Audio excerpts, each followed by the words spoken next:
Hello students, मेरा नाम doctor Gajendra पुरोहित और आप देख रहे हैं हमारा यूट्यूब चैनल।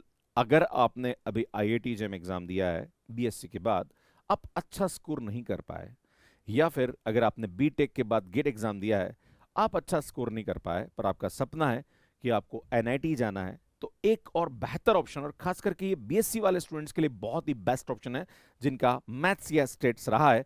क्योंकि बीएससी वाले स्टूडेंट्स के साथ एक प्रॉब्लम होती है कि सर मुझे प्लेसमेंट चाहिए, तो प्लेसमेंट चाहिए तो ये एग्जाम आपको अच्छा प्लेसमेंट दिला सकता है। इस निमसेट एग्जाम जो कि 2026 में होने वाला है, इसका नोटिफिकेशन निकल गया है। फॉर्म भरने की लास्ट डेट 1 में, देखो अभी फॉर्म भराया नहीं है, 1 में इसकी लास्ट डेट है। इसका जो एग्जाम है वो 6 जून 2026 को होने वाला है। मतलब आपके पास टाइम है। आप बोलोगे सर इसका सिलेबस तो हमें पता ही नहीं है, सर पैटर्न नहीं पता है, सर फॉर्म कैसे भरना है ये भी नहीं पता है। सब कुछ बताने वाला हूं, प्लस नंबर ऑफ सीट्स के बारे में इंफॉर्मेशन दूंगा। और बहुत अच्छी अच्छी एनआईटीज हैं जहां पे आप एडमिशन ले सकते हो। इसमें 2 ट्रिपल आईटी भी यहाँ पे शामिल है जहां पर आप एडमिशन ले सकते हैं। तो ये बीएससी और बीटेक वाले स्टूडेंट्स के लिए बहुत ही अच्छा मौका है। खैर, जिन बच्चों ने बीसीए किया है उनके लिए भी बेहतर अपॉर्चुनिटी यहाँ पे बन के आती है। पर भैया, इसका पैटर्न जो है वो थोड़ा सा चैलेंजिंग है। सिलेबस का जो लेवल है वो थोड़ा सा कॉलेज से छोटा है, मतलब स्कूल लेवल का यहाँ पे 11-12 का ज्यादा मैथ्स पूछा जाता है, कॉलेज का थोड़ा कम पूछा जाता है। बट हाँ, यहाँ पे अगर आप अच्छे से प्रैक्टिस करते हैं तो इस एग्जाम को क्रैक कर सकते हैं। और अगर आपने आईटी जेम और गेट लेवल के एग्जाम की तैयारी करी है तो ये एग्जाम आपके लिए इजी टू क्रैक है। बात करेंगे what is the NIMCET exam. तो निमसेट एग्जाम जो होता है वो NIT MCA common entrance test होता है। Is a national level entrance exam conducted for the admission into the MCA, जो कि मास्टर ऑफ कंप्यूटर एप्लीकेशन होता है programme at top NITs and triple ITs in India. बात करी जाए यहाँ पे इस एग्जाम के बारे में, तो हर साल ये एग्जाम एक एनआईटी कंडक्ट कराता है। जैसे आईआईटी जेम या गेट एग्जाम होता है वो आईआईटीज कंडक्ट कराते हैं, तो एनआईटी जो है वो इस एग्जाम को कंडक्ट कराता है हर साल। इस बार एनआईटी त्रिचिपल्ली इस एग्जाम को कंडक्ट कराने वाला है। ये एग्जाम नेशनल लेवल होता है। एमसीए 3 ईयर प्रोग्राम जो होता है उसमें आप एडमिशन ले सकते हैं। टोटल 11 एनआईटीज और 2 ट्रिपल आईटीज इसके अंदर पार्टिसिपेट करता है। ये एग्जाम ऑनलाइन कंडक्ट होता है। बात करी जाए purpose, to provide admission into the top government institute, इसके लिए ये एग्जाम कराया जाता है। To build a strong career in IT and software field, तो जो बच्चे यहाँ पे बीएससी कर रहे हैं या बीटेक कर रहे हैं और वो अगर एनआईटी से एमसीए करना चाहते हैं तो इस एग्जाम के लिए अपियर कर सकते हैं। और बीएससी वाले बच्चों के लिए और बीसी वाले स्टूडेंट्स के लिए बहुत ही अच्छी यहाँ पे अपॉर्चुनिटी निकल के आती है। बात करी जाए कि कौन कौन सी एनआईटी में आप एडमिशन ले सकते हैं, तो NIT Agartala, NIT Allahabad, NIT Bhopal and NIT Delhi, NIT Jamshedpur, NIT Kurukshetra, NIT Meghalaya, NIT Patna, NIT Raipur, NIT Tiruchirappalli, NIT Warangal, triple IT Bhopal and triple IT Vadodara. लगभग इसमें 7 से 8 एनआईटीज में एज स्पीकर मैं जा चुका हूं। और एमसी वाले स्टूडेंट से मेरी बात हुई है जहां पर बच्चों ने बताया कि सर हमें प्लेसमेंट्स की इक्वल अपॉर्चुनिटीज मिलती है। मतलब जो कंपनी एनआईटी के अंदर बीटेक वाले कंप्यूटर साइंस वाले स्टूडेंट्स के लिए प्लेसमेंट के लिए आती है, तो एमसी वाले स्टूडेंट्स को भी इक्वली एलिजिबल वहां पे किया जाता है। और सर हमारे लिए भी इक्वल अपॉर्चुनिटी यहाँ पे मिलती है। मतलब प्लेसमेंट के लिए अच्छी अपॉर्चुनिटीज आपको मिलती है अगर आप एनआईटी से या ट्रिपल आईटी से एमसीए करते हैं। बात करी जाए यहाँ पे कि कितनी नंबर ऑफ सीट्स है, तो भैया नंबर ऑफ सीट्स टोटल 1300 है। मतलब यहाँ पे इन सभी इंस्टीट्यूट्स में मिला के 1300 सीट्स होती है। मतलब काफी अच्छी नंबर ऑफ सीट्स यहाँ पे है। मैं आपको बता दूं कि लगभग 25 से 30 हजार बच्चे एग्जाम में अपीयर होते हैं हर साल। और नॉर्मली देखा जाता है, ये डेटा है जो कि वेल प्रूफ डेटा है, कि कोई भी एग्जाम के अंदर जितने भी नंबर ऑफ स्टूडेंट्स अपीयर कर रहे हैं उसमें 10 से 15% और मैक्स टू मैक्स 20% बच्चे ऐसे होते हैं जो वेल प्रिपेयर्ड होते हैं, एग्जाम की तैयारी ढंग से करते हैं। बाकी 80% बच्चे जो होते हैं वो खाली फॉर्म भरते हैं, एग्जाम की तैयारी भी कहीं छोटा मोटा कुछ यूट्यूब से या कहीं इधर उधर देख के कर लेते हैं, लास्ट टाइम पे 1-2 दिन पढ़ के चले जाते हैं। पर तैयारी करने वाले मात्र 20% होते हैं। और अगर 25 से 30 हजार का 20% भी निकाला जाए तो लगभग 5 से 6 हजार यहाँ पे बच्चे जो होते हैं वो कॉम्पिटिशन में आते हैं। और 1300 सीट से मतलब आपके लिए बेहतर अपॉर्चुनिटी इस एग्जाम के लिए निकल के आ सकती है अगर आप यहाँ पे एमसीए करना चाहते हैं। बात करी जाए यहाँ पे, तो मैंने वही बताया आपको नंबर ऑफ सीट्स और कंपटीशन को लेके। अब सुन बात करेंगे कि सर एलिजिबिलिटी क्राइटेरिया क्या है।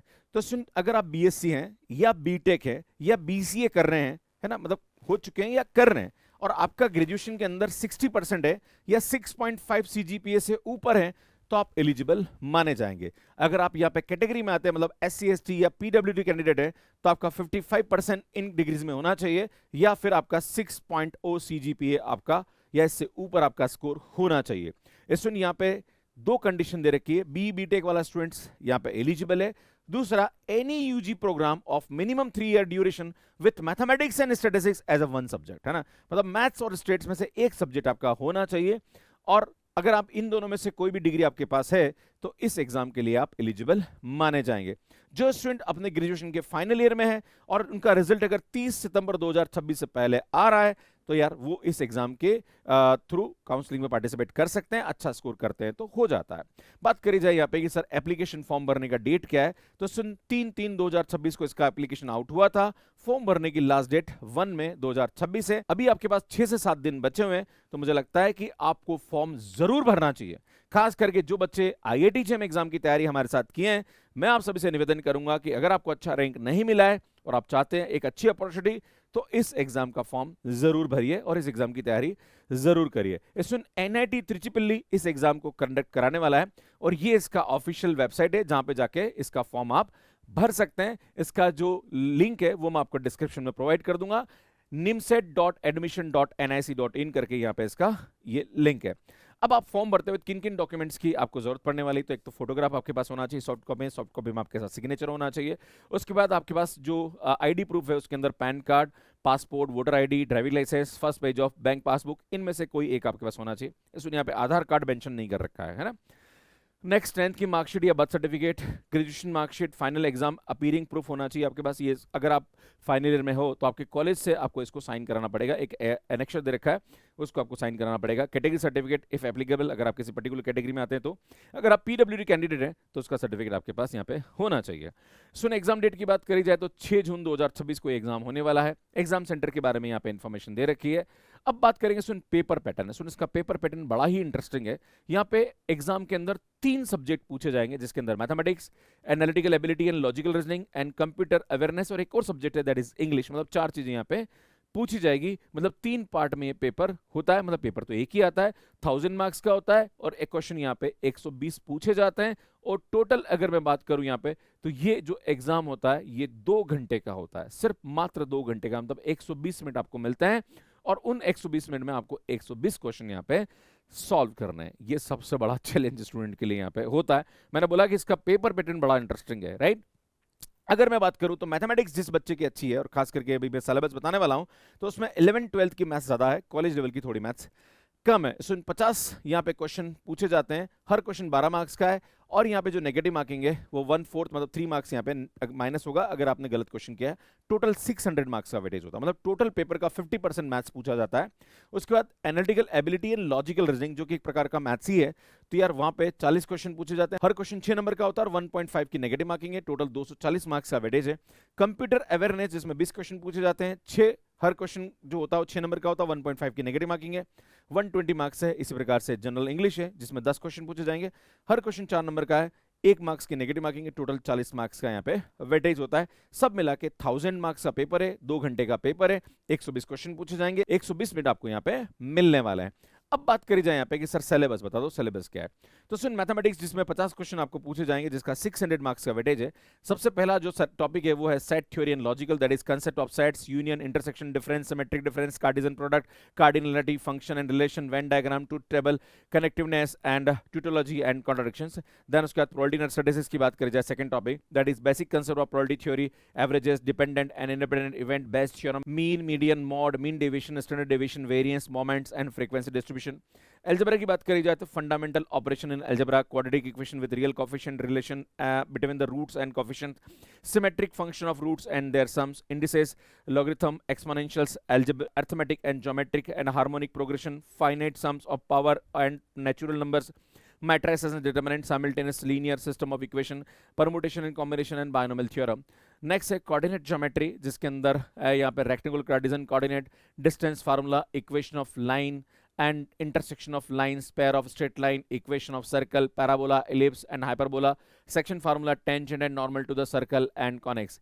कैलकुलस की बात करी जाए तो यहाँ पे function of real number, limit of functions left and right hand limit, infinity and continuous function, application of the intermediate value theorem, differentiation, application of differentiation, tangent and normal, simple example of maxima and minima, application of Rolle's mean value theorem, and integration of functions by substitution, by partial fraction, integration of odd and even function, periodic function, definite integral area computation.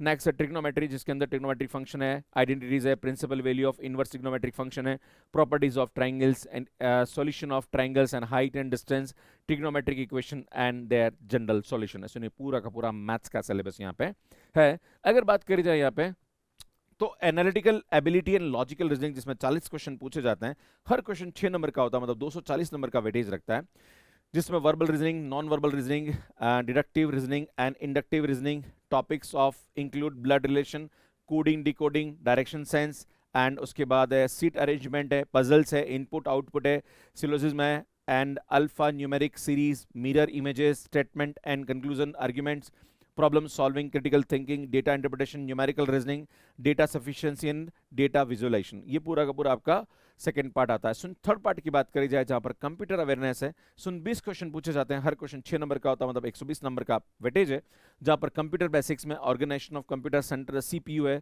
Structure of instruction in CPU, input output devices, computer memory and backup devices, then data representation के अंदर पूरा का पूरा दे रखा है यहाँ पे, representation of characters, integer and fraction, binary and hexadecimal representation, binary arithmetic and addition, subtraction, multiplication, division, simple arithmetic and two complement arithmetic, floating point representation of numbers and Boolean algebra. उसके बाद computer hardware, computer software and internet and email के topics यहाँ पे दिए हुए हैं। अगर बात करी जाए यहाँ पे जनरल इंग्लिश के बारे में, जिसमें 10 क्वेश्चन पूछे जाते हैं, तो सुन यहाँ पे comprehension of writing text, uses of words and grasps of grammatical pattern and meaning of words and phrases, technical writing and overall accuracy and fluency in expression of English required for the technical education। तो ये आपका पूरा का पूरा यहाँ पे syllabus आता है। अब सवाल उठता है कि सर कितने मार्क्स यहाँ पे चाहिए इस एग्जाम को क्रैक करने के लिए, क्योंकि तो टोटल मैंने आपको बोला यहाँ पे कि 1000 नंबर का पेपर होता है, मतलब 1000 मार्क्स का पेपर होता है, तो सर कितने मार्क्स यहाँ पे चाहिए ही चाहिए। तो सुन, अगर आपका स्कोर 630 से ऊपर होता है, मतलब 100 में से, तो टॉप 5 के अंदर रैंक आ जाती है, जो कि पास्ट रिकॉर्ड है, इसको देखा गया, उसके तहत बता रहा हूं मैं। अगर 590 से 630 के बीच में, तो टॉप 20 में रैंक आ जाती है। तो अगर आप यहाँ पे देख रहे हैं, ये पूरा रेंज बता रखा है, अगर आपके 380 से ऊपर स्कोर है, तो आपकी टॉप 600 में रैंक बन जाती है ना भैया। 1300 सीटें हैं, 1300 सीटों के अंदर अगर देखा जाए, तो अगर आप मतलब ये मान के चलिए कि 1000 का एग्जाम है, जिसमें अगर आप 380 से ऊपर भी लेके आ रहे हो, तो भी आपकी यहाँ पे अच्छी रैंक बन रही है। मतलब देखा जाए तो आप यहाँ पे अच्छा कर सकते हैं। अब बात सवाल उठता है कि सर कौन से कॉलेजेस हैं जो कि अच्छे हैं और टॉप रैंक्स कहाँ पे जाते हैं। तो सुन, त्रिचिपल्ली जो है, वहाँ पे 1 से लेके 47 रैंक वालों का एडमिशन पिछली बार हुआ है, ये लास्ट ईयर जो काउंसलिंग उसका डेटा बता रहा हूँ मैं। उसके बाद जो MNNIT इलाहाबाद है, जहाँ पर 149 रैंक तक गया है। उसके बाद NIT कुरुक्षेत्र है, जहाँ पर 256 रैंक तक गया है। NIT वारंगल है, जहाँ पर 180 रैंक तक गया है। NIT दिल्ली है, जहाँ पर 165 रैंक तक गया है। एंड NIT दिल्ली में जो सेल्फ फाइनेंसिंग सीट है, वहाँ पे 423 सीट तक गया है। इसी प्रकार से भोपाल है NIT, वहाँ पे 339 रैंक तक गया है। NIT रायपुर है, जहाँ पर 616 रैंक तक गया है। NIT कुरुक्षेत्र है, जहाँ पर एक सेल्फ फाइनेंस सीट है, जहाँ पर 434 रैंक तक गया है। पटना जो है NIT, वहाँ पे 491 रैंक तक गया है। उसके बाद NIT जमशेदपुर है, जो 444 रैंक तक गया है। NIT मेघालय है, जो 744 रैंक तक गया है। एंड NIT पटना है, यहाँ पे अलग अलग राउंड 1 का दे रखा है, जिसमें MCA जो है वो नॉर्मल MCA भी है, और डेटा साइंस एंड इन्फॉर्मेटिक्स ये भी एक कोर्स है जो कि MCA के अंदर यहाँ पे दिया जाता है। तो 2 कोर्सेज यहाँ पे होते हैं। तो ये अलग अलग टोटल मैंने आपको बताया कि किन किन NITs में क्या रैंक पे आपका कट ऑफ यहाँ पे जाता है। IIIT में देखा जाए तो IIIT थोड़ा सा ज़्यादा रैंक पे जाता है, जिसमें IIIT यहाँ पे वडोदरा है, और एक IIIT भोपाल है, जहाँ पर अराउंड 1000 के आसपास रैंक यहाँ पे जाती है। तो आपको मैंने रैंक के आइडिया भी दे दिया कि किस मार्क्स पे कितनी रैंक यहाँ पे बन के आ जाती है। अच्छा, मैं जितने भी लोग मुझे यहाँ सुन रहे हैं, जिनके घर में कोई बच्चा BSc कर रहा है या BTech कर रहा है, प्लीज़ उसको इस एग्ज़ाम के बारे में बिल्कुल अवेयरनेस नहीं है। मैं आप सभी से निवेदन करूँगा कि ये वीडियो उन तक ज़रूर आप शेयर करिए, क्योंकि क्या होता है कि NIT जाना और वहाँ पे जाके अपना पढ़ाई करना, ये कहीं ना कहीं बहुत अच्छी बात होती है, पर बच्चों को इन एग्जाम्स के बारे में अवेयरनेस ही नहीं होती है। अभी जस्ट आईआईटी जेईई का रिजल्ट आया या गेट एग्जाम का रिजल्ट आया, बहुत सारे बच्चों ने मेहनत करी पर वो अच्छा स्कोर नहीं कर पाए। पर भैया ये भी एक बेहतर ऑप्शन आपके लिए बन के आ सकता है और आपके लिए बहुत अच्छी अपॉर्चुनिटी क्रिएट कर सकता है। तो जितने भी लोग मुझे यहाँ सुन रहे हैं, अगर आपके घर में कोई बीएससी कर रहा है, बीटेक कर रहा है और उसे एग्जाम के बारे में अवेयरनेस नहीं रखता है, प्लीज आप उसको ज्यादा जरूर शेयर करिएगा। तो कुल मिला के अगर मैं देखूं यहाँ पे तो 1000 का एग्जाम है, अगर 500 भी आप लेके आ जाते हो तो आप अच्छा कर सकते हो। पर सबसे बड़ा चैलेंज यहाँ पे ये है कि भैया आपको यहाँ पे जो 120 क्वेश्चन सॉल्व करने हैं वो 120 मिनट में करना है ना। तो यार मैथ्स और रीजनिंग के जो क्वेश्चन है, क्योंकि मैथ्स 600 नंबर की आती है और रीजनिंग जो है वो आपका 240 मार्क्स का आता है, मतलब 840 मार्क्स जो होती है वहां पे कैलकुलेशन मांगेगा वो, है ना। बाकी जो कंप्यूटर वाला सब्जेक्ट और इंग्लिश वाला सब्जेक्ट है जिसको आप कम समय में आप कर सकते हो, पर भैया मैथ्स और जो आपका रीजनिंग है वहां पे आपका टाइम की रिक्वायरमेंट होती है। इसके ऊपर हमारा जो कोर्स है वो अभी अवेलेबल नहीं है, पर मैं आपको एक गूगल फॉर्म शेयर कर रहा हूं। अगर आप चाहते हैं कि सर आप हमारी एग्जाम की तैयारी हम करना चाहते हैं आपके साथ, तो गूगल फॉर्म को भर दीजिए। अगर आपका इंटरेस्ट यहाँ नजर आया तो मैं जरूर इस पर एक बैच लॉन्च करूंगा जो कि आपकी एग्जाम की तैयारी के लिए एक बेहतर ऑप्शन बन सकता है। और हमें यहाँ पे शॉर्ट ट्रिक के लिए जाना जाता है, जहां पर हम कम टाइम में कैसे आप ज्यादा क्वेश्चन सॉल्व कर सकते हैं, क्या अप्रोच हो सकती है आपकी प्रॉब्लम सॉल्विंग की, वो मैं यहाँ कराता हूँ। अगर आप चाहते हैं हमारे साथ कोर्स ज्वाइन करना है या टेस्ट सीरीज, तो प्लीज कमेंट करके जरूर बताइएगा और गूगल फॉर्म डिस्क्रिप्शन में दे रखा है, वहां पे आप देख सकते हैं। बाकी हम CSIR NET, GATE, IIT JEE, CUT PG, RPC first grade, second grade, GIC, इन सभी पे कोर्सेज अपलोड करते हैं। बाकी हम IIT जेईई एग्जाम की तैयारी कराते हैं, जहां पर हमारे पास लगभग 150 स्टूडेंट्स ऐसे हैं जो मैथ्स के रैप पे पढ़े और IIT और NIT से अपना MSc करने जाने वाले हैं। बाकी हमारे YouTube चैनल स्टूडेंट आप हमारे कंटेंट को देख सकते हैं। ये हमारा मैथ्स का रैप है जो कि एंड्रॉइड एंड iOS पे अवेलेबल है। कैसे मैथ्स का रैप आप कोर्स ले सकते हैं, इसका वीडियो आप यहाँ पे जाके देख सकते हैं। बाकी स्टूडेंट हमारे जो सक्सेस स्टोरीज हैं, जिन बच्चों ने IIT जेईई एग्जाम तैयारी करी और अच्छा किया, उनके वीडियोस आप यहाँ जाके देख सकते हैं। यहाँ जाके चैनल को सब्सक्राइब कर सकते हैं। धन्यवाद।